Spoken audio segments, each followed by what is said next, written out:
നമസ്കാരം. Calicut university FYUGP മൂന്നാം semester MDC science വിദ്യാർത്ഥികളുടെ MDC മലയാളത്തില് ചെറുവയൽ രാമന്റെ വിത്തെന്ന മഹാത്ഭുതമാണ് നമ്മൾ പഠിച്ചുകൊണ്ടിരുന്നത്. ഒരു വീഡിയോ കഴിഞ്ഞു. ഈ വീഡിയോയോട് കൂടി ക്ലാസ് അവസാനിപ്പിക്കാം.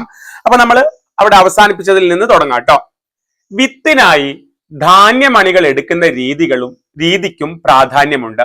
വിത്തിനായിട്ട് ധാന്യമണികൾ ഉണ്ടായ ധാന്യത്തിന്റെ മണികൾ എടുക്കുന്ന രീതിക്കും പ്രാധാന്യമുണ്ട്. പയറിന്റെ വിത്താണ് എടുക്കുന്നതെങ്കിൽ പയർവള്ളിയുടെ അങ്ങേ അറ്റവും ഇങ്ങേ അറ്റവും എടുക്കരുത്. നോക്കണേ, വിത്തിനാണെങ്കിൽ അതിന്റെ നടുക്കുള്ള മണികൾ മാത്രം തിരഞ്ഞെടുക്കുക. മധ്യത്തിൽ നിന്ന് തന്നെ എടുക്കണം, നടുന്ന് തന്നെ എടുക്കണം. ആദ്യം കായ്ക്കുന്നത് വിത്തിനായി എടുക്കരുത്. 3 മാസമാണ് ഒരു പയർവള്ളി വിളവ് തരുന്നതെങ്കിൽ 1.5 മാസം കഴിഞ്ഞ് പാകമാകുന്ന പയർമണികൾ മാത്രമേ വിത്തിനെടുക്കാവൂ. നോക്കൂ, അപ്പൊ ഇത്രയും ആഴത്തിലുള്ള അറിവ് ചിലപ്പോൾ നമുക്ക് ഒരു എൻസൈക്ലോപീഡിയയിൽ നോക്കിക്കഴിഞ്ഞാലും കിട്ടൂല. അത് മണ്ണിൽ പണിയെടുത്ത ഒരു കർഷകന് മാത്രമേ കിട്ടൂ. ഏത് സമയത്ത് ഒരു കായുടെ ഏത് ഭാഗത്തുനിന്ന് വിത്തെടുക്കണം എന്നൊക്കെ അത്രയും എക്സ്പീരിയൻസ് ഉള്ള ഒരു കർഷകന്റെ അടുത്ത് നിന്ന് മാത്രമേ നമുക്ക് കിട്ടൂ. അതായത് ആദ്യം കായ്ക്കുന്നതും എടുക്കരുത്, അവസാനം കായ്ക്കുന്നതും എടുക്കരുത്. നടുവിൽ നിന്ന് തന്നെ എടുക്കണം. ഇതേ രീതിയിലാണ് എല്ലാ വിത്തുകളും ശേഖരിക്കേണ്ടത്. നെൽക്കതിരിന്റെ രണ്ടറ്റവും ഉപേക്ഷിച്ച ശേഷം നടുക്കു നിന്നുള്ള മണികൾ എടുക്കണം. ആ ഇനത്തിന്റെ തനിമ നിലനിർത്താൻ ഈ രീതിയാണ് ഉത്തമം എന്ന് അനുഭവം എന്നെ പഠിപ്പിച്ചിട്ടുണ്ട് എന്ന് അദ്ദേഹം പറയാണ്. ശേഖരിച്ച വിത്ത് ഉണക്കുന്നതിനും ചില ചിട്ടകളുണ്ട്. ശേഖരിച്ച വിത്ത്, കളക്ട് ചെയ്ത വിത്ത് ഉണക്കണം എന്ന് പറഞ്ഞല്ലോ, നമ്മള് നേരത്തെ പറഞ്ഞു. ഉണക്കുന്നതിനും ചില ചിട്ടകളുണ്ട്. നെല്ലാണെങ്കിൽ വെയിലും മഞ്ഞും കൊള്ളിക്കുന്നു. നെൽവിത്താണെങ്കിൽ വെയിലും മഞ്ഞും കൊള്ളിക്കണം. ഇഞ്ചി ആണെങ്കിൽ പുകയത്ത് വെച്ചുണക്കുന്നു. വിത്തിന്റെ കരുത്തല്ലെങ്കിൽ ഊർജം വീണ്ടെടുക്കാൻ വേണ്ടിയാണ് ഇങ്ങനെ ചെയ്യുന്നത്. ഇന്ന് നമ്മൾ കീടനാശിനിയിൽ മുക്കിയിട്ടാണ് വിത്തുകൾ വെക്കുക, ഹൈബ്രിഡ് വിത്തുകളുടെ കാര്യത്തിൽ പ്രത്യേകിച്ചും. എന്നാൽ പരമ്പരാഗത വിത്തുകൾ ഞാൻ പറഞ്ഞ രീതിയിൽ 14 ദിവസം മഞ്ഞിലും മഴയിലും ഇട്ട് ഉണക്കുന്നു. അങ്ങനെ വരുമ്പോൾ ഈ വിത്തിനെ പ്രകൃതിയുമായി ലയിപ്പിക്കുകയാണ് ചെയ്യുന്നത്. സ്വാഭാവിക പ്രതിരോധ ശേഷി വിത്തിനുണ്ടാവുന്നു. പ്രകൃതിയുമായിട്ട് അങ്ങനെ ലയിപ്പിക്കുമ്പോൾ സ്വാഭാവിക പ്രതിരോധ ശേഷി ഉണ്ടാവുന്നു. അപ്പൊ എന്തായിക്കോളും, വിത്ത് നമ്മൾ വെച്ചിട്ട് കതിരായിട്ട് വരുന്ന സമയത്ത് എന്ത് ചെയ്യുന്നു വെച്ച് കഴിഞ്ഞാല് അസുഖങ്ങളൊക്കെ വരുമ്പം റെസിസ്റ്റ് ചെയ്തോളും. ഹൈബ്രിഡുകളുടെ കാര്യത്തിൽ ഈ പ്രതിരോധ ശേഷിക്ക് വേണ്ടിയാണ് അവ കീടനാശിനിയിൽ മുക്കുന്നത്. സാധാരണ പരമ്പരാഗത വിത്ത് ഇങ്ങനെ ഇത്രയും ദിവസം വെച്ചിട്ട് ഉണക്കുമ്പോൾ കിട്ടുന്ന പ്രതിരോധ ശേഷിക്ക് വേണ്ടിയിട്ടാണ് ഹൈബ്രിഡ് വിത്ത് എടുത്തിട്ട് നമ്മൾ എന്ത് ചെയ്യുന്നത്, അത്ര തന്നെ പ്രതിരോധം കിട്ടാൻ വേണ്ടിയിട്ടാണ് കീടനാശിനിയിൽ മുക്കുന്നത്. ഇങ്ങനെ ഉണക്കിയെടുക്കുന്ന വിത്തുകൾ മുള, ഈറ്റ ഒക്കെ കൊണ്ട് ഉണ്ടാക്കിയെടുത്ത കൊമ്മ, കുട്ട ഇവയിലൊക്കെ ആയിരുന്നു പണ്ട് സൂക്ഷിച്ചിരുന്നത്. സൂക്ഷിക്കാൻ ഉപയോഗിക്കുന്ന ഉപകരണങ്ങളുടെ പേരായത്. ഇതുകൂടാതെ കച്ചി കൊണ്ട് ഉണ്ടാക്കിയെടുത്ത വിത്തുമുട എന്നൊരു സാധനമുണ്ട്. കച്ചി കൊണ്ട് ഉണ്ടാക്കിയെടുത്ത വിത്തുമുട എന്ന് പറയുന്ന ഒരു സാധനം, അതിന്റെ ആകൃതി ഒരു പന്ത് അല്ലെങ്കിൽ ഭൂഗോളം പോലെയാണ്. അത് മൂക്കാത്ത ഈറ്റ കീറിയെടുത്ത് നാരുണ്ടാക്കി കെട്ടും, അല്ലെങ്കിൽ ചൂരലിന്റെ വള്ളി ഉപയോഗിക്കും. വയനാട്ടിൽ വിത്ത് പാകുന്നത് 2 സമയത്താണെന്ന് പറഞ്ഞല്ലോ. പൊടിഞ്ഞാറെന്നും ചെളിഞ്ഞാറെന്നും പറയും. വിത്ത് പാകാൻ സമയമാകുമ്പോഴാണ് പിന്നീട് വിത്ത് പുറത്തെടുക്കുന്നത്. മേടമാസത്തിൽ ആദ്യ മഴ പെയ്തു കഴിയുമ്പോഴാണ് വിത്ത് പാകി തുടങ്ങുന്നത്. മേടമാസത്തിൽ ആദ്യ മഴ പെയ്തു കഴിയുമ്പോഴാണ് വിത്ത് പാകി തുടങ്ങുന്നത്. ആദ്യം മൂപ്പ് കൂടിയ വിത്തുകളാണ് എടുക്കുന്നത്. അതായത് 8 മാസം 10 മാസം മൂപ്പുള്ള വിത്തുകൾ. ഈ വിത്തുകൾ ഇടവപ്പാതി ആകുമ്പോഴേക്കും പറിച്ചു നടാൻ പാകമാകും. ആ ഒരു മൺസൂൺ സീസൺ ആകുമ്പോഴത്തേക്ക് പറിച്ചു നടാൻ, ആ വിത്ത് കൊണ്ടുപോയിട്ട് ഇട്ട് കഴിഞ്ഞാൽ മുളച്ച് പറിച്ചു നടാൻ പാകമാകും. പിന്നീട് മൂപ്പനുസരിച്ച് ഓരോ വിത്തും അതിന്റെ കണക്ക് നോക്കി പാകുകയും പറിച്ചു നടുകയും ചെയ്യും. പണ്ട് മൂപ്പിന്റെ ദിവസങ്ങൾ എണ്ണിത്തിട്ടപ്പെടുത്തി വിത്ത് പാകുന്നതിലും പറിച്ചു നടുന്നതിലും കാരണവന്മാർ വേണ്ട വിധത്തിൽ ശ്രദ്ധിച്ചിരുന്നില്ല. അതായത് എപ്പം വിത്തിടുന്നു, എപ്പോഴാണത് വിത്തിട്ടിട്ട് മുളച്ചു വന്നതിന് ശേഷം പറിച്ചു നടേണ്ടത്, അതിനെ കുറിച്ചൊന്നും കാരണവന്മാർ പണ്ട് ഭയങ്കര സ്ട്രിക്റ്റ് ആയിട്ട് നോക്കിയിരുന്നില്ല.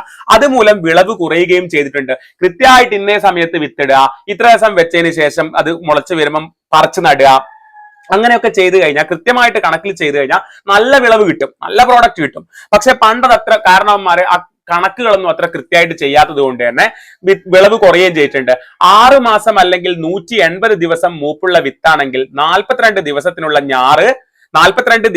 ഞാറ് പറിച്ചു നടണം. അതായത് 6നെ 7 കൊണ്ട് ഗുണിക്കുന്നു. ഇനി കേട്ടോളെ നിങ്ങള്, 7 6 42. ഇനി 4 മാസം പ്രായമുള്ള വിത്താണെങ്കിൽ 7 4 28. അതായത് 28 ദിവസത്തിനുള്ളിൽ പറിച്ചു നടണം. ഇതാണ് കണക്ക്.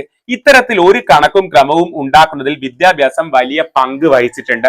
അതായത് പണ്ടത്തെ കാരണവന്മാര് പലപ്പോഴും കണക്ക് നോക്കാതെയൊക്കെ ചെയ്യുമ്പോൾ വിളവ് കുറയും. പക്ഷെ ഇത് കൃത്യമായിട്ട് കണക്ക് നോക്കിയിട്ട് ചെയ്യുന്ന സമയത്ത് പിന്നെ എന്ത് ചെയ്യും, കൃത്യമായിട്ട് വിളവ് കിട്ടും. അപ്പൊ ശരിക്കും ഇങ്ങനെ ഈ വിത്ത് ഇത്ര സമയത്ത് വിത്തിടണം, ഇത്ര കാലം കൊണ്ട് മൂപ്പത്തും ഇത്ര പറിക്കണം എന്നുള്ള കണക്ക് രൂപപ്പെടുത്താൻ വിദ്യാഭ്യാസം പങ്കുവച്ചിട്ടുണ്ട്. നമുക്ക് പണ്ട് മുതലേ, നമുക്ക് ഞാൻ പറയുന്നില്ല, ചിലർക്കെങ്കിലും ഉള്ള ഒരു പൊട്ട ധാരണയുണ്ട് എഡ്യൂക്കേഷൻ എന്ന് പറയുമ്പം വൈറ്റ് കോളർ ജോലി സമ്പാദിക്കാനുള്ള ഒരു ഉപാധി മാത്രമാണ്. ഒരിക്കലും അല്ല. നമ്മൾ പറയാറില്ലേ വിദ്യാഭ്യാസം സാമൂഹ്യ പുരോഗതിക്കുള്ളതാണെന്ന് പറയില്ലേ, അത് ഏത് അർത്ഥത്തിലാണെന്നറിയോ നിങ്ങള്? ഏതൊരു തൊഴിലും അറിയാലോ, ഏത് തൊഴിലിനും അതിൻ്റെതായ അന്തസ്സുണ്ട്, അഭിമാനമുണ്ട്. ഏതൊരു തൊഴിലും ബെറ്റർ ആയിട്ട് ചെയ്യാൻ എഡ്യൂക്കേഷൻ സഹായിക്കും. മനസ്സിലാവുന്നുണ്ടോ? ഇപ്പം ഏറ്റവും കൂടുതൽ ആദരിക്കപ്പെടേണ്ട വ്യക്തികളാണ് കർഷകർ എന്ന് പറയുന്നത്. കാരണം നമ്മുടെ രാജ്യത്തിന്റെ പ്രധാന വരുമാന മാർഗങ്ങളിൽ ഒന്നാണ് കൃഷി എന്ന് പറയുന്നത്. അവരില്ലെങ്കിൽ നമുക്ക് ഉണ്ണാനും പറ്റില്ലല്ലോ, അതാണല്ലോ ഏറ്റവും മെയിൻ. അതില്ലെങ്കിൽ വേറൊന്നും പറ്റില്ല. അപ്പം ആ ഒരു ജോലിയിൽ എഡ്യൂക്കേഷൻ വരുമ്പോഴത്തേക്ക് എന്താ സംഭവിക്കുന്നത്? കൃത്യമായിട്ട് കണക്ക് രേഖപ്പെടുത്തി ഇന്നേ ദിവസം ഇന്നേ രീതി ചെയ്താൽ ഇങ്ങനെയാവുന്നുള്ള കണക്ക്. അവിടെ എഡ്യൂക്കേഷൻ അങ്ങനെയാണ് സഹായിക്കുന്നത്. മറ്റു പലരെ എഡ്യൂക്കേഷൻ മറ്റു പല രീതിയിൽ പ്രതികരിക്കാൻ സഹായിക്കുന്നു, അല്ലെങ്കിൽ പിന്നെ സമൂഹത്തിൽ ഉയർന്നു നിൽക്കാൻ സഹായിക്കുന്നു. അങ്ങനെ എഡ്യൂക്കേഷൻ ഏതൊരു ജീവിതത്തിലേക്ക് എത്തുന്നോ ആ ജീവിതത്തെ പുരോഗതിയിലേക്ക് എത്തിക്കുകയാണ് ചെയ്യുന്നത്.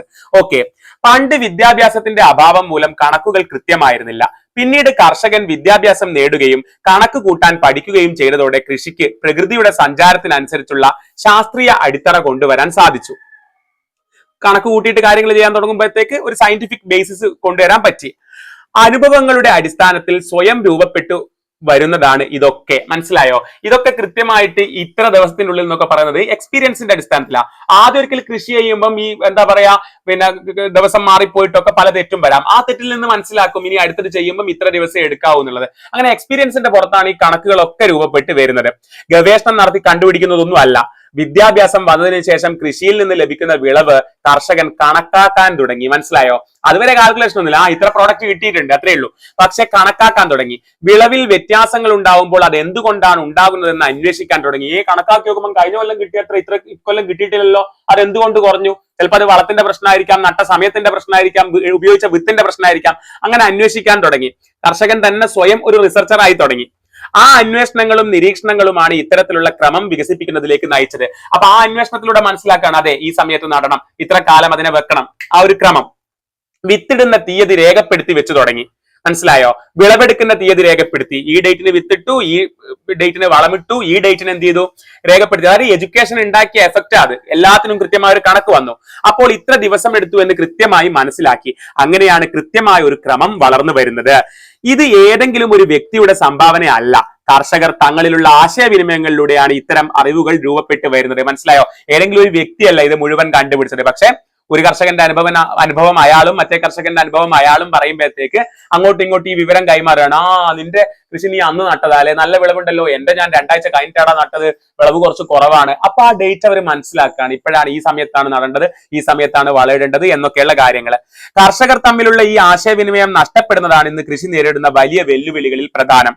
ഞാറ് പറിച്ചു കഴിഞ്ഞാൽ 2 ദിവസത്തിനുള്ളിൽ മാറ്റി നടാനും ശ്രദ്ധിക്കണം, അല്ലെങ്കിൽ ഞാറ് ക്ഷീണിച്ചു പോകും. വിത്ത് മുളച്ചു വന്ന് കുറച്ച് കഴിയുമ്പം അത് പറിച്ചാൽ 2 ദിവസത്തിന്റെ ഉള്ളിൽ തന്നെ എന്ത് ചെയ്യണം, മാറ്റി നടണം, അല്ലെങ്കിൽ അത് ക്ഷീണിച്ചു പോകും. ഇതിന്റെ ചുരുക്കം ഇത്രയേ ഉള്ളൂ. ഈ പറഞ്ഞതിന്റെ ഒക്കെ ചുരുക്കം ഇത്രയേ ഉള്ളൂ. വിളവെടുക്കുന്ന സമയമാകുമ്പോഴേക്കും എല്ലാ വിത്തിനങ്ങളുടെയും മൂപ്പ് ഏകദേശം തുല്യമായി നിൽക്കും. ആ കണക്ക് നോക്കിയാണ് വിത്ത് പാകുന്നതും ഞാറ് പറിച്ചു നടുന്നതും എല്ലാം. കൊയ്ത്തിന്റെ സമയമാകുമ്പോഴേക്കും എല്ലാ ഇനങ്ങൾക്കും തുല്യ മൂപ്പാകും. ആ ഒരു ചാക്രികതയിലേക്ക് കൃഷിയെ കൊണ്ടുവന്നു. ഇവിടെ ഉയരാവുന്ന ഒരു സംശയം, ഒരേ മൂപ്പുള്ള 2 ഇനം വിത്തുകളുടെ പരാഗണം നടക്കുന്നത് ഒരേ സമയത്തായിരിക്കുമല്ലോ, ഇവ തങ്ങളിൽ കൂടിക്കലരില്ലേ എന്ന ചോദ്യം ഉയരാം. 2 വിത്ത് പരസ്പരം മിക്സായി പോകൂലേ? എന്നാൽ അങ്ങനെ ഉണ്ടാവുന്നില്ല എന്ന് ഉറപ്പിച്ച് പറയാം. കാരണം ഈ വിത്തുകൾ ഭൂമിയിൽ ജനിച്ച കാലം മുതൽ അവയുടെ തനത് സ്വഭാവം നിലനിർത്തി പോരുന്നുണ്ട്. അതിൽ ഇതുവരെ പ്രകൃതിപരമായ മാറ്റം ഉണ്ടാക്കാൻ സാധിച്ചിട്ടില്ല. മനുഷ്യൻ ഇടപെട്ട് കൃത്രിമമായി മാറ്റങ്ങൾ ഉണ്ടാക്കിയത് വേറെ കാര്യം. പ്രകൃതിപരമായിട്ട് പറ്റിയിട്ടില്ല, അതിൽ പ്രകൃതിയുടെ ഇടപെടലില്ല. അത്തരം സങ്കര ഇനങ്ങൾ പ്രകൃതി ആഗ്രഹിക്കുന്നില്ല. അതുപോലത്തെ ഹൈബ്രിഡ്സ് പ്രകൃതി ആഗ്രഹിക്കുന്നുമില്ല. എന്നിട്ട് ഇദ്ദേഹത്തിലേക്ക് തന്നെ വരികയാണ്. എന്റെ കാര്യത്തിൽ കുറച്ച് സ്ഥലത്ത് ധാരാളം നെല്ലിനങ്ങൾ കൃഷി ചെയ്യുന്നു. ഇദ്ദേഹം ഒരേ സമയത്ത് വിളവെടുക്കുന്നു. മെതിക്കുന്ന കളത്തിൽ വെച്ച് ഇനങ്ങൾ തമ്മിൽ കൂടിക്കലർപ്പുകൾ ഉണ്ടാവാം. ഒരേ സമയത്ത് വിളവെടുക്കുമ്പം വെവ്വേറെ ഇനങ്ങൾ പരസ്പരം മെതിക്കുമ്പം കലർന്നു പോവാം. എന്നാൽ ഇവയുടെ സ്വഭാവത്തിൽ മാറ്റം വരുന്നില്ല. ഗന്ധകശാല എന്ന വിത്ത് ഒരു നെൽവിത്തിന്റെ പേരാ. ഏതോ പുരാതന കാലം മുതൽ ഉള്ളതാണ്. അത് മറ്റ് വിത്തുകളോടൊപ്പം കൃഷി ചെയ്യുമ്പോഴും ഗന്ധകശാലയുടെ തനിമയിൽ ഇപ്പോഴും നിലനിൽക്കുന്നുണ്ട്. വേറെ വിത്തിൻ്റെ കൂടി ചെയ്തു കഴിഞ്ഞാലും അത് അതിന്റെ തനിമയെ തന്നെ വേറിട്ട് നിൽക്കുന്നുണ്ട്. പക്ഷേ കാലാവസ്ഥയിൽ മാറ്റങ്ങൾ ഉണ്ടാവുമ്പോൾ ഓരോ വർഷവും ലഭിക്കുന്ന വിളവിന്റെ ഗുണനിലവാരത്തിൽ മാറ്റങ്ങൾ ഉണ്ടായേക്കാം, കിട്ടുന്ന മഴക്കൊക്കെ അനുസരിച്ച്. ഒരു വ്യക്തിയുടെ അച്ഛൻ വെളുത്തതും അമ്മ കറുത്തതുമാണെന്ന് ഇരിക്കട്ടെ, പക്ഷെ മക്കൾ വെളുത്തവരോ കറുത്തവരോ ആകാം, രണ്ടും ഉണ്ടല്ലോ. അവരുടെ സ്വഭാവത്തിലും വ്യത്യാസങ്ങൾ ഉണ്ടാവാം. അത് പക്ഷെ പരാഗണം മൂലം സംഭവിക്കുന്നത് അല്ലല്ലോ, പോളിനേഷൻ വഴി അല്ലല്ലോ അത്. ഇത് തന്നെയാണ് നെൽവിത്തുകളുടെ കാര്യത്തിലും സംഭവിക്കുന്നത്. അതിന് അനുഭവത്തിൽ നിന്നുള്ള ചില സാക്ഷ്യങ്ങളുണ്ട്. വിത്തുകൾ കൂടിക്കലരാറുണ്ടെന്ന് ഞാൻ നേരത്തെ പറഞ്ഞല്ലോ. ഇങ്ങനെ കൂടിക്കലരുന്നവയിൽ ഒരേ മൂപ്പുള്ള വിത്തുകളാണെങ്കിൽ പോലും നെല്ല് വിളയുമ്പോൾ രണ്ടും അവയുടെ തനിമ നിലനിർത്തുന്നതായാണ് കണ്ടുവരുന്നത്. നെല്ല് വിളഞ്ഞു വരുമ്പം ഓരോ വിത്തും അതിന്റെ തനിമ നിലനിർത്തുക തന്നെ ചെയ്യും. നെല്ല് വിളഞ്ഞു വരുമ്പോഴാണ് വിത്തുകൾ അന്ന് കൂടിക്കലർന്നിരുന്നല്ലോ എന്ന് നമ്മൾ അറിയുന്ന പോലും. അതായത് നെല്ല് വിളഞ്ഞു വരുമ്പോൾ ഇത് കണ്ട് മനസ്സിലാക്കുമ്പോഴാണ് ഓ വിത്തെന്ന് മിക്സ് ആയി പോയിക്കുന്നത് നമ്മൾ അറിയുന്നത് പോലും. കാക്കക്കൂട്ടിൽ കുയിൽ മുട്ടയിടുന്നത് പോലുള്ള ഒരു ഇടപാടാണത്. വളർന്നു വരുമ്പോൾ രണ്ടും രണ്ട് സ്വഭാവം പുലർത്തുന്നതിനാൽ തിരിച്ചറിയാൻ സാധിക്കും. മനസ്സിലായോ? മുട്ട കാണുമ്പോൾ മനസ്സിലാവില്ല ഇത് ഏതിന്റെയാണ്, പക്ഷെ വളർന്നു വരുമ്പോൾ രണ്ട് സ്വഭാവം കാണിക്കുമ്പോൾ തിരിച്ചറിയാൻ പറ്റും. ഇതേപോലെ വിത്ത് മിക്സ് ആയി പോകുമ്പോൾ മനസ്സിലാവില്ല, പക്ഷെ ചെടിയായി മുളച്ച അവസാനം കതിര് വരുമ്പോഴത്തേക്ക് കാര്യം മനസ്സിലാവും ഇതായി പോയിട്ടുണ്ടെന്ന്. ഇങ്ങനെ കൂടിക്കലരുന്നതിന് ചില ദോഷങ്ങളുണ്ട്, ഇങ്ങനെ മിക്സ് ആയി പോയ പ്രശ്നങ്ങളുണ്ട്. മൂപ്പ് കൂടിയ വിത്തും മൂപ്പ് കുറഞ്ഞ വിത്തും കൂടിക്കലർന്നാൽ മൂപ്പ് കുറഞ്ഞ വിത്തിന്റെ വളർച്ചയെയും വിളവിനെയും അത് പ്രതികൂലമായി ബാധിക്കും. ഇത് കർഷകർക്ക് വ്യക്തിപരമായ നഷ്ടമുണ്ടാക്കും എന്നതിനപ്പുറം നെല്ലിന്റെ ഗുണത്തെയോ തനിമയെയോ ഒരു കാരണവശാലും ബാധിക്കുന്നില്ല എന്ന് ഉറപ്പിച്ചു തന്നെ പറയാൻ സാധിക്കും. ഓരോ വിത്തിന് ഓരോ മൂപ്പായിരിക്കൂലേ, അപ്പൊ ആ സമയത്തിൽ വ്യത്യാസം വന്നു പോയി കഴിഞ്ഞാലുള്ള പ്രശ്നം. രണ്ടും ഒന്നിച്ച് മിക്സ് ആയി പോയി കഴിഞ്ഞാൽ മനസ്സിലാവില്ലല്ലോ, അതാണ് അതിന്റെ ദോഷം. ഞാൻ അനുവർത്തിക്കുന്ന കൃഷിരീതി വളരെ വിശദമായി തന്നെ അവതരിപ്പിക്കാം. ഇനി ഇദ്ദേഹം ചെയ്യുന്ന കാര്യങ്ങൾ പറയാണ്. എന്റെ കയ്യിൽ നിന്നും വിത്ത് വാങ്ങിപ്പോകുന്ന ഒരാൾക്ക് ഇത് പിന്തുടർന്ന് വിജയിക്കാൻ സാധിക്കുമെങ്കിൽ അതാണ് എന്റെ നേട്ടം. ഞാൻ എങ്ങനെയാ കൃഷി ചെയ്യുന്നതെന്ന് ഞാൻ പറയാം. എന്റെ കയ്യിൽ നിന്ന് വിത്ത് പോകുന്ന ഒരാൾക്ക് ഈ രീതിയിൽ ചെയ്തിട്ട് വിജയിക്കാൻ പറ്റുന്നുണ്ടെങ്കിൽ അതെന്റെ വിജയമാണെന്ന് അദ്ദേഹം പറയാണ്. വിത്ത് പാകിക്കഴിഞ്ഞാൽ അടുത്തതായി പ്രാധാന്യമുള്ളത് പറിച്ചു നടുന്നതിനായി നിലമൊരുക്കുന്ന രീതിയാണ്. വിത്ത് പാകിക്കഴിഞ്ഞാൽ അടുത്തതായി പ്രാധാന്യമുള്ളത് എന്തിനാണ്? ആ വിത്ത് പറിച്ചു നടുന്നതിനായിട്ട് നിലമൊരുക്കുന്ന രീതി. ഭൂമി ഒരുക്കണല്ലോ പറിച്ചു നടാനായിട്ട്. ഇവിടെ നിലം എത്ര കണ്ട് ഇളക്കണം എന്നത് പ്രധാനമാണ്. അതിന് ഒരു നെല്ലിന്റെ വേര് എത്ര കണ്ട് താഴേക്ക് പോകുമെന്ന് നമ്മൾ അറിഞ്ഞിരിക്കണം. പറയുന്ന മനസ്സിലാകുന്നുണ്ടോ? നെൽകൃഷി നടാൻ വേണ്ടിയിട്ട് നമ്മൾ ഭൂമി ഇങ്ങനെ ഇളക്കുമല്ലോ, കലപ്പേലം വെച്ചിട്ട് ഇളക്കുമല്ലോ. അങ്ങനെ ഇളക്കുമ്പോൾ എത്രത്തോളം ആഴത്തിൽ ഇത് ഇളകണം എന്നുള്ളത് ഇമ്പോർട്ടന്റ് ആണ്. കാരണം എത്രത്തോളം താഴത്തേക്ക് നെല്ലിന്റെ വേര് പോകും അത്രത്തോളം ആഴത്തിലേ ഇളക്കണ്ടു. താഴേക്ക് പോകുമെന്ന് നമ്മൾ അറിഞ്ഞിരിക്കണം. മണ്ണിളക്കുമ്പോൾ 6 ഇഞ്ചിൽ കൂടുതൽ താഴരുത്, ഒരടിയിൽ കൂടുതൽ താഴരുത്. ഈ താഴ്ചയിലേക്കാണ്, ആ ചെറിയ താഴ്ചയിലേക്കാണ് ചാണകം, ചപ്പ്, ചാരം പോലുള്ള വളം കൊടുക്കുന്നത്. വളം വിതറിയ ശേഷം വീണ്ടും ഇളക്കുന്നു, അത് മണ്ണിൽ ചേർക്കുന്നു. അതെല്ലാം ആ 6 ഇഞ്ചിനുള്ളിൽ നിൽക്കണം. ഇതനുസരിച്ചൊന്നുമല്ല കലപ്പയുടെ കൊഴുവിന്റെ നീളം നിശ്ചയിക്കുന്നത്. പക്ഷേ കലപ്പ താഴ്ത്തുന്നതിന് ഒരു കണക്കുണ്ട്, അത് ശീലം കൊണ്ട് പഠിക്കുന്നതാണ്. 6 ഇഞ്ചിന്റെ കണക്ക് പറയാൻ കാരണം നെല്ലിന്റെ വേര് അതിലും താഴേക്ക് പോകുന്നില്ല എന്നതാണ്. പറയുന്ന മനസ്സിലാവുന്നുണ്ടോ? അതായത് ഈ 6 ഇഞ്ചിൽ ഈ നെല്ല് നടാൻ വേണ്ടിയിട്ട് മണ്ണ് കുഴിക്കുമ്പം അല്ലെങ്കിൽ ഇളക്കുമ്പം കലപ്പയൊക്കെ വെച്ചിട്ട് ഇളക്കുന്ന സമയത്ത് 6 ഇഞ്ച് താഴരുത് എന്നാ പറയുന്നത്. കാരണം ആടെ ഇളക്കിയിട്ട് വേണം നമ്മൾ വളമിട്ട് കൊടുക്കാൻ വേണ്ടിയിട്ട്. അങ്ങനെ വരുമ്പോ നമ്മള് നെല്ലിന്റെ വേര് പോകുന്നതിനേക്കാളും താഴത്തേക്ക് ഇളക്കി കൊടുത്തു കഴിഞ്ഞാൽ എന്ത് ചെയ്യും? വളമൊക്കെ അതിന്റെ അടിയിലേക്ക് പോയി കഴിഞ്ഞാൽ നഷ്ടമല്ലേ? ദെൻ 6 ഇഞ്ചിൽ കൂടുതൽ താഴേക്ക് നിലം ഇളക്കി കഴിഞ്ഞാൽ വളം കൂടുതൽ താഴേക്ക് പോവുകയും അത് നെല്ലിന് കിട്ടാതെ വരികയും ചെയ്യും. മനസ്സിലായോ? നെല്ലിന്റെ വേര് പോകുന്ന റൂട്ട് പോകുന്ന ആഴം വരെ മാത്രമേ ഇളക്കാവൂ, അവിടെ മാത്രമേ വളയിടാവൂ. അതിലും ആഴത്തിലേക്ക് ഇളക്കിയിട്ട് വളമിട്ട് കഴിഞ്ഞാൽ നെല്ലിന്റെ വേരിന് എത്താൻ പറ്റുന്നതിനേക്കാളും താഴേക്ക് നമ്മൾ ഇടുന്ന വളം പോവും, വളം നഷ്ടമായിരിക്കും, നെല്ലിന് കിട്ടൂല. നെല്ലിന്റെ വളവേരിന് 5 ഇഞ്ച് നീളമേ കാണൂ. ചെടികളൊക്കെ ഭക്ഷണം തേടുന്നത് മേൽമണ്ണിൽ നിന്നാണെന്ന് നമുക്കറിയാമല്ലോ, അല്ലെ? മേൽമണ്ണിൽ നിന്നാണ് ചെടികൾക്ക് ഭക്ഷണം കിട്ടുന്നത്. കുറെ ആയത്ത് കൊണ്ടുപോയിട്ട് വളമിട്ടിട്ട് വലിയ കാര്യമൊന്നുമില്ല. അതുകൊണ്ട് തന്നെ 6 ഇഞ്ചിൽ കൂടുതൽ ഇളക്കേണ്ട കാര്യമില്ല. 6 ഇഞ്ചിൽ താഴേക്ക് വളപ്രയോഗം നടത്തിയിട്ട് പ്രയോജനവും ഇല്ല, അതങ്ങ് താഴേക്ക് പോകും. അത് നമുക്ക് നഷ്ടം വരുത്തുകയും ചെയ്യും, അല്ലെ? വളമൊക്കെ നഷ്ടമല്ലേ? അടിക്കിണ്ണം വരണം എന്നാണ് പഴമക്കാർ പറയുക. അതായത് 6 ഇഞ്ച് കഴിഞ്ഞ് താഴോട്ട് ആന ചവിട്ടിയാൽ താഴാൻ പാടില്ല, അടിക്കിണ്ണം വരണം. അതായത് 6 ഇഞ്ചിന്റെ താഴോട്ട് പിന്നെ എന്ത് ചെയ്യരുത്? ആന ചവിട്ടിയാൽ പോലും താഴരുത്, അവിടെ ബ്ലോക്ക് ആയിരിക്കണം. എന്നിട്ട് അതിന്റെ മേലെ ഇളകിയിട്ട് വേണം എന്ത് ചെയ്യാൻ? വളമൊക്കെ അവിടെ തന്നെ നിൽക്കാൻ, എന്നാലേ വേരുകൾക്ക് വലിച്ചെടുക്കാൻ പറ്റൂ. അതിൽ താഴേക്ക് വളം പോകരുത് എന്നാണ് അതുകൊണ്ട് ഉദ്ദേശിക്കുന്നത്. എന്ന് വെച്ച് കഴിഞ്ഞാൽ അവിടെ ഒരു കിണ്ണം വെച്ച് ബ്ലോക്ക് ആക്കുന്നത് പോലെ അതിന്റെ താഴേക്ക് വളം പോകരുത്. മേലെയുള്ള മണ്ണ് എത്ര നന്നായി ഇളകുന്നുവോ അത്രയും ഗുണം കിട്ടും. ഒരു വയൽ തന്നെ 14 തവണ കാള പൂട്ടിക്കണം എന്നാണ് പഴമക്കാരുടെ കണക്ക്. 14 ചാലെന്നാണ് അതിന് പറയുക. നമ്മൾ പ്രയോഗിക്കുന്ന വളം മണ്ണുമായി നന്നായി കൂടിക്കലർന്നിട്ടുണ്ടാവണം. അതായത് പായസം ഇളക്കി കൂട്ടി യോജിപ്പിക്കുന്നത് പോലെ മണ്ണും വളവും തമ്മിൽ അങ്ങനെ മിക്സ് ആയിരിക്കണം. ഞാറ് പറിച്ച് നടുന്നതിന്റെ മൂപ്പിനെ കുറിച്ച്, ചെറിയ നെൽച്ചെടി പറിച്ച് നടുന്നതിന്റെ മൂപ്പിനെ കുറിച്ച് നേരത്തെ പറഞ്ഞല്ലോ. ഇനി കൃത്യമായി മൂപ്പ് വന്ന ഞാറ് നടുന്നതിന് അനുയോജ്യമായ നിലം തിരഞ്ഞെടുക്കുന്നത് എങ്ങനെയെന്ന് നോക്കാം. അപ്പൊ ചെറിയ നെൽച്ചെടി കൊണ്ടുപോയിട്ട് നടാനുള്ള വിത്തിട്ട് ചെറിയ ചെടിയായി അത് നടാനുള്ള നിലം എങ്ങനെയാണ് തിരഞ്ഞെടുക്കേണ്ടത്? കൃഷിയുടെ ഏറ്റവും മർമ്മപ്രധാന ഭാഗത്തിലേക്കാണ് ഇനി പോകുന്നത്. മണ്ണറിഞ്ഞ് വിത്തിടുക എന്ന് പറയും. വെളിയൻ എന്ന വിത്തെടുക്കാം. ഒരു വിത്തിന്റെ പേരാണ് വെളിയൻ. അതിന് 100% ചെളി മാത്രമേ പറ്റൂ. വെളിയൻ വിത്തിന് ചെളി മാത്രമേ പറ്റൂ. മണ്ണിന്റെ സ്വഭാവത്തിലുള്ള ചെറിയ ഇടകലരൽ പോലും അതിന്റെ വിളവിനെ ബാധിക്കും. നമ്മൾ കാണുന്നതൊക്കെ മണ്ണാണ്, പക്ഷെ അതിന്റെ സ്വഭാവത്തിൽ വ്യത്യാസങ്ങളുണ്ട്.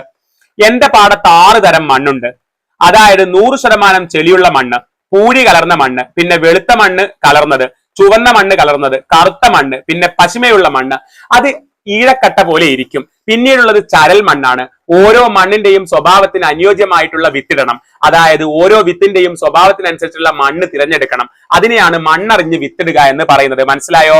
നമ്മൾ നോക്കുമ്പോൾ എല്ലാ സ്ഥലത്തുള്ള മണ്ണ് കൃഷി അറിയാത്ത നമ്മൾക്ക് ഒരേപോലത്തെയാ. പക്ഷെ ഒരു കർഷകൻ നോക്കുമ്പോഴത്തേക്ക് ഓരോ മണ്ണിനും പ്രത്യേകതയുണ്ട്. അദ്ദേഹത്തിന്റെ പറമ്പ് തന്നെ 6 തരം മണ്ണുണ്ട് എന്നാ പറയുന്നത്. അപ്പൊ ആ മണ്ണിൽ ചേരുന്ന വിത്തുകൾ കൊണ്ടുപോയിട്ട് വേണം അവിടെ ഇടാൻ. ഈ അറിവുകൾ, മണ്ണിനെ കുറിച്ചൊക്കെയുള്ള ഈ അറിവുകൾ പരമ്പരാഗതമായി വരുന്നതാണ്. ലാബിൽ ടെസ്റ്റ് ചെയ്ത് മണ്ണിന്റെ സ്വഭാവം നിശ്ചയിക്കുന്ന രീതിയൊന്നും പണ്ടുണ്ടായിരുന്നില്ലല്ലോ. നമ്മൾ ഇന്നാണെങ്കിൽ ഒരു കൃഷി ചെയ്യുമ്പോഴത്തേക്ക് അവിടുത്തെ pH വാല്യൂ, അല്ലെ, പൊട്ടൻഷ്യൽ ഓഫ് ഹൈഡ്രജൻ, ഇതൊക്കെ നമ്മൾ ചെക്ക് ചെയ്ത് നോക്കും ലാബിൽ അയച്ചിട്ട്. അതൊന്നും പണ്ടില്ലല്ലോ. അത്തരം പരിശോധനകളുടെ ആവശ്യം എനിക്ക് വരാറില്ല. പരമ്പരാഗത കർഷകർക്കെല്ലാം മണ്ണിന്റെ സ്വഭാവം തിരിച്ചറിയാൻ പ്രത്യേകിച്ച് പരിശോധനകളുടെ ഒന്നും ആവശ്യമില്ല. അതൊക്കെ ശീലങ്ങളിൽ നിന്നുണ്ടാവുന്നതാണ്. വെളിയന്റെ കാര്യത്തിലേക്ക് മടങ്ങി വരാം. വെളിയൻ വിത്തിന്റെ വെളിയന് 100% ചെളി വേണമെന്ന് പറഞ്ഞല്ലോ. ഫുൾ ചെളിയിലാണ് നടേണ്ടത്. പാടത്തിന്റെ ഏത് ഭാഗത്താണ് 100% ചെളിയുള്ളത് എന്ന് തിരിച്ചറിയണം. ഏറ്റവും തായ്ഭാഗത്താവും 100% ചെളി ഉണ്ടാവുക. എല്ലാ വർഷത്തിലും മേൽമണ്ണ് മേൽവളത്തോടൊപ്പം ഒഴുകി താഴേക്ക് വരും, അവിടെ സംഭരിക്കപ്പെടും. അപ്പോൾ അവിടെയാവും ചെളി ഉണ്ടാവുക. അതായത് 3 കിലോമീറ്റർ നീളമുണ്ടെന്നിരിക്കട്ടെ. മുകളിൽ നിന്നും താഴേക്ക് വെള്ളം ഒഴുകുമ്പോൾ ഘനം കൂടിയ മണ്ണ് അടിഞ്ഞടിഞ്ഞ് ഏറ്റവും താഴെ പൂർണ്ണമായും ചെളി ഊറും. അവിടെ 100% ചെളിയായിരിക്കും. അതിന്റെ തൊട്ടു മുകളിൽ 80% ചെളിയും ബാക്കി പൂഴിയുമായിരിക്കും. അങ്ങനെ 10% ചെളിയെ കാണും, ബാക്കി 90% പൂഴിയായിരിക്കും. ഓരോ മണ്ണിനും ഏതിനം വിത്താണ് പാകമാകുക എന്ന് നോക്കണം. നേരത്തെ പറഞ്ഞതുപോലെ തന്നെ ഓരോ മണ്ണിനും ഏത് ടൈപ്പ് വിത്താണ് പാകം എന്ന് നോക്കണം. ഏറ്റവും മുകളിൽ 90-95% പൂഴിയുള്ളിടത്ത് അതിനനുയോജ്യമായ വിത്തിറക്കും. അവിടെയാണ് തൊണ്ടി ഇനത്തിൽ പെടുന്ന വിത്തുകൾ വിതയ്ക്കുക. മറ്റൊരു വിത്തിന്റെ പേരാ. അത് താഴേക്ക് വരുന്തോറും ഇനങ്ങൾ മാറിക്കൊണ്ടിരിക്കും. അവസാനം ഏറ്റവും ചെളിയുള്ളിടത്താണ് വെളിയൻ ഇനത്തിൽപ്പെടുന്ന വിത്തുകൾ നടുന്നത്. മനസ്സിലായോ?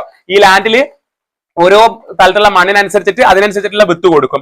ഹരിത വിപ്ലവം വന്നതോടെ ഇതെല്ലാം പോയി. ഹരിത വിപ്ലവം എന്താണ് ഏറ്റവും കൂടുതൽ പ്രശ്നമാക്കിയത്? ഈ ഹൈബ്രിഡ് വിത്തും അതുപോലെ തന്നെ രാസവളമൊക്കെ ഉപയോഗിച്ചതാ. അത് വന്നതോടുകൂടി ഈ കണക്കെല്ലാം പോയി. എവിടെയും ഏതിനവും വിതയ്ക്കാമെന്നായി. ഏത് മണ്ണിലും ഏതിനം വിത്തും വിതയ്ക്കാം. എന്ത് ചെയ്താൽ മതി? അതിനനുസരിച്ചുള്ള രാസവളം ഇട്ടുകൊടുത്താൽ മതി.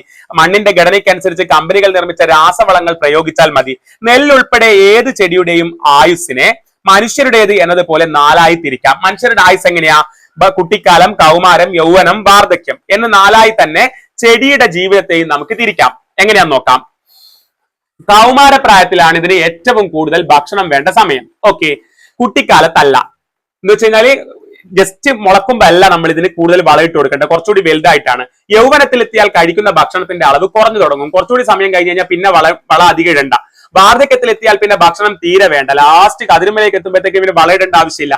അങ്ങനെ കണക്ക് കൂട്ടുമ്പോൾ 150 ദിവസം പ്രായമുള്ള നെല്ലിന് 75 ദിവസം പ്രായമാകുമ്പോഴേക്കും നമ്മൾ കൊടുക്കാനുള്ളതെല്ലാം കൊടുത്തിരിക്കണം. മനസ്സിലായോ? അവസാനം വളയിട്ടിട്ട് കാര്യമില്ല. 75 ദിവസത്തിന് ശേഷം പിന്നെ എന്ത് കൊടുത്തിട്ടും ഒരു കാര്യവുമില്ല.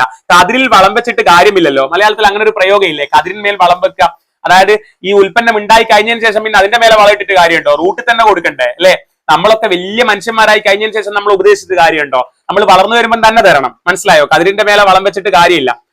അങ്ങനെ ചെയ്യുന്നത് കർഷകനെ നഷ്ടത്തിലാക്കുകയും ചെയ്യും. 6 മാസം മൂപ്പുള്ളതാണെങ്കിൽ 90 ദിവസം, 4 മാസം മൂപ്പുള്ളതാണെങ്കിൽ 60 ദിവസം. ഇങ്ങനെയാണ് ആ കണക്ക്. ഇത്തരം കണക്കുകൾ വളരെ പ്രധാനമാണ്. കൃഷിയുടെ ഓരോ ഘട്ടത്തിലും മേൽപ്പറഞ്ഞ കണക്കുകൾ കൃത്യമായി പാലിച്ചാൽ നെൽകൃഷി നഷ്ടമാവില്ല.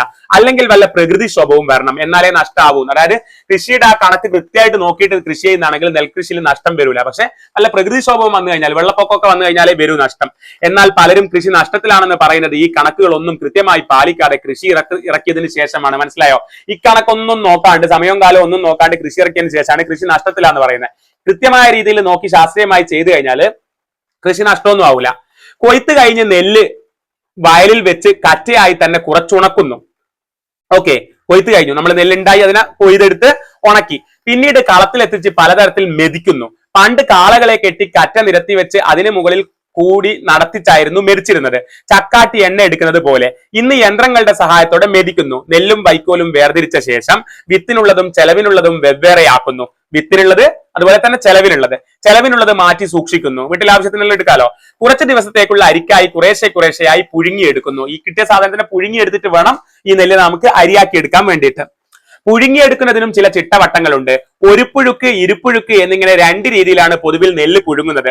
ഒരുപ്പുഴുക്കിൽ കുട്ടകത്തിലോ കലത്തിലോ ഇട്ട് ഒറ്റയടിക്ക് വേവിച്ച് മാറ്റും. അതിനാണ് ഒരുപ്പുഴുക്ക് എന്ന് പറയുന്നത്. ഒരുപ്പുഴുക്കിന് നല്ല വൈദഗ്ധ്യം ആവശ്യമാണ്. നെല്ല് പുഴുങ്ങുന്നതാണ് പറയുന്നത്, എന്നിട്ട് അരിയാക്കി എടുക്കുന്നതിനാ. അത് വേകുന്ന പാകവും ഉണങ്ങുന്ന പാകവും കൃത്യമല്ലെങ്കിൽ അരി പൊടിഞ്ഞു പോകും. ഒരുപ്പുഴുക്കിലെ നെല്ല് വെയിലത്തിട്ടല്ല ഉണക്കുന്നത്, തണലത്തിട്ടാണ്. അതിന്റെ പാകം നോക്കുന്നതിന് നല്ല പരിശീലനം വേണം, അല്ലെങ്കിൽ അരി ഒന്നിനും കൊള്ളാതെ ആവും. എത്ര പാകത്തിൽ വേകണമെന്നും എത്ര പാകത്തിൽ ഉണങ്ങണമെന്നും കൃത്യമായി അറിഞ്ഞിരിക്കണം. എന്നാൽ ഇരുപ്പുഴുക്കിന്, രണ്ടാമത്തെ പുഴുങ്ങുന്ന രീതിയാണ്, അങ്ങനെയുള്ള പ്രശ്നമേ ഉദിക്കുന്നില്ല. ഇരുപ്പുഴുക്ക് ആർക്ക് വേണമെങ്കിലും ചെയ്യാം. അത് വൈകിട്ട് നല്ലവണ്ണം തിളപ്പിക്കുന്നു, പിന്നീട് തീ മാറ്റുന്നു, പിന്നീട് പച്ചവെള്ളം ഒഴിച്ച് തണുപ്പിക്കുന്നു, പിറ്റേ ദിവസം അത് വേവിച്ചെടുക്കുന്നു. ഇത് എങ്ങനെ വേണമെങ്കിലും ഉണക്കാം, വെയിലത്തിട്ടോ തണലത്തിട്ടോ ഒക്കെ. അതിന്റെ അരിക്ക് ഒരു പ്രശ്നവും ഉണ്ടാവില്ല. ഒരു പരിചയവുമില്ലാത്തവർക്കും ചെയ്യാം. പക്ഷേ രണ്ട് പുഴുക്കും ഉണ്ടാക്കുന്ന ഫലങ്ങൾ തമ്മിൽ വലിയ വ്യത്യാസമുണ്ട്. ഒരുപുഴുക്കിന്റെ കഞ്ഞിക്കും തവിടിനും നുറുക്കരിക്കും ഒക്കെ നല്ല സ്വാദുണ്ടാകും. പക്ഷേ ഇരുപ്പുഴുക്കിന്റെ അരിക്ക് ഈ രുചി ഉണ്ടാവില്ല, ഗുണമുണ്ടാവില്ല. അത് കഴിക്കാമെന്നേ ഉള്ളൂ. അതിൽ നിന്നും നുറുക്കരി കിട്ടില്ല, അതിന്റെ തവിട് കിട്ടാൻ ബുദ്ധിമുട്ടാവും, രുചിക്ക് വ്യത്യാസമൊക്കെ ഉണ്ടാവും.